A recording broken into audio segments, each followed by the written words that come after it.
Both sides of the aisle is covered tonight. First, Republican Senator John Thune joins us. Good evening, Senator. And Senator, it seems like every possible effort the Republicans make to try to sort of jam the works requires Senator Sanders to read his amendment on the floor, that you guys are pulling out all stops. Is that a fair assessment? Well, good evening, Greta. It is. We're doing everything we can to stop it. Obviously, the Democrats are looking for that elusive 60th vote, and at the time I think that they think they have 60 votes. They will probably try and move to a cloture vote and try and bring this to a final vote. But we are going to employ every tool at our disposal to try and defeat this bill, because we think it's a bad bill for America, for health care, for our economy, for jobs.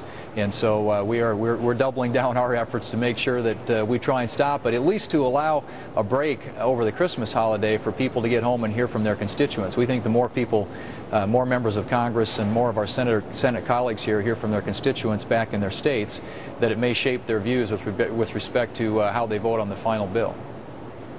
Well, this bill has almost become sort of like the secret bill, at least from my perspective, because, I mean, not only has the Republican members of the United States Senate seen it, but a lot of the United States senators, the Democratic Party, haven't seen, this last sort of round that went out to be scored. Do you have any sort of grasp on exactly what this bill is, or is it almost like a secret bill? Is that a fair way to describe it, or unfair? No, it's very fair. I think it's a process. It's a backroom deal. We have not seen the, quote, manager's amendment, which is the final legislative, I think, proposal that we'll be voting on. And it was interesting. There was an exchange on the floor a couple of days ago, which perhaps you saw, where Senator McCain was having a discussion with Senator Durbin from Illinois. And Senator Durbin, who's the #2 person in the Democrat leadership, said, "I'm as in the dark as you are." And so you got a handful of people in a room who are cooking up basically the reordering or restructuring of 1/6 of our economy, and going to try and jam it through here in the next few days. So, like I said, we're going to do everything we can to stop it. We think it's the wrong approach. We think there are things that should be done, that health care needs to be reformed, but it needs to be done in the right way. And we're going to try and stop this bad idea and get back to the drawing board and do this in a step-by-step way that actually will meaningfully reduce health care costs for people in this country.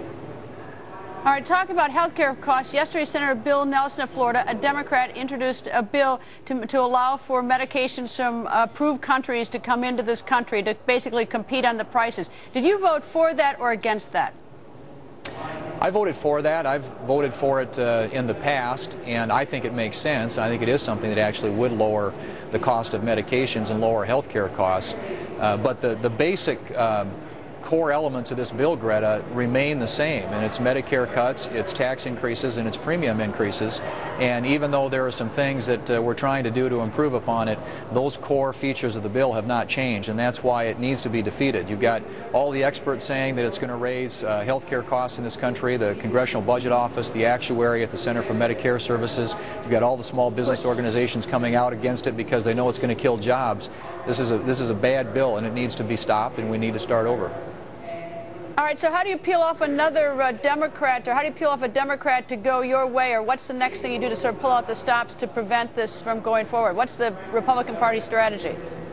We have been trying up until this point to get votes on amendments that we believe do strike at the very heart of this bill. So we've addressed the Medicare issue. We've had a number of amendments with respect to Medicare to try and eliminate some of the cuts to Medicare. We have had votes to try and get rid of the tax increases in the bill.